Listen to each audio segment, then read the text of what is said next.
ce mercredi 22 mars, dans C'est à vous sur France 5, Anne-Elisabeth Lemoine a reçu Dominique Tapie pour la sortie de son livre Bernard, la fureur de vivre. Lors de son passage, elle est revenue sur les derniers instants de son mari avant son décès, survenu le 3 octobre 2021.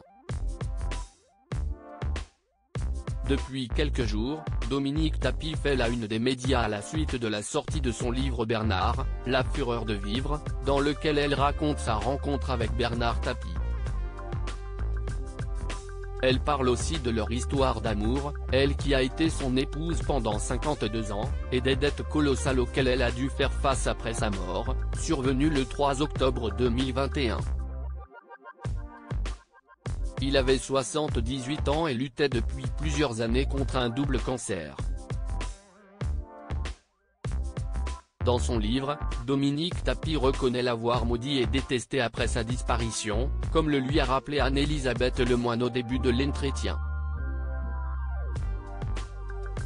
Oui, ça m'est arrivé, ce n'est plus le cas, a-t-elle réagi.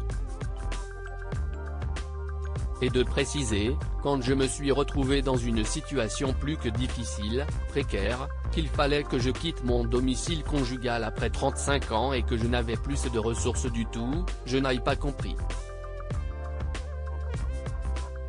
Cette surprenante demande que Bernard Tapie lui a faite avant de mourir après sa mort, elle s'est retrouvée dans un gouffre financier, au point même de ne pas pouvoir payer la pierre tombale de son mari.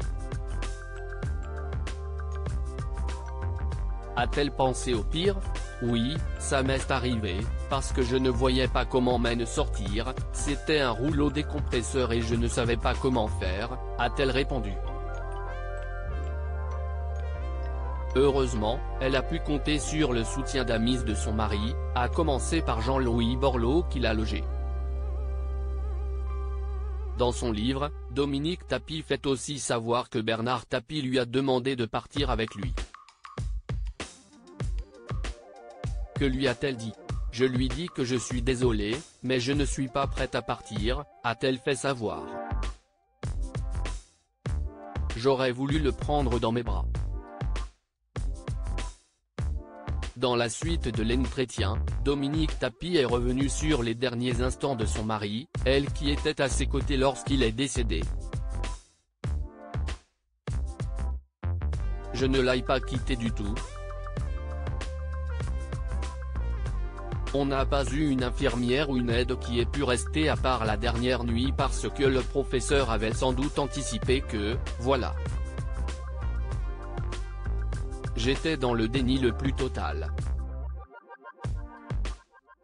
Je lui dis, tu sais, ce n'est pas la peine de me mettre cette infirmière parce que la nuit, depuis 2-3 jours, il ne me réveille plus. J'étais épuisé, a-t-elle raconté. Et de poursuivre, j'étais là oui. Malheureusement, je n'étais pas là, enfin j'étais là, mais j'étais endormi, tellement fatigué, je n'ai pas eu son dernier souffle, j'aurais voulu le prendre dans mes bras, mais il est parti comme ça. À lire aussi J'ai caché son revolver, Dominique Tapie revient sur la sortie de prison de son mari, et confie la crainte d'un suicide qui l'a hanté.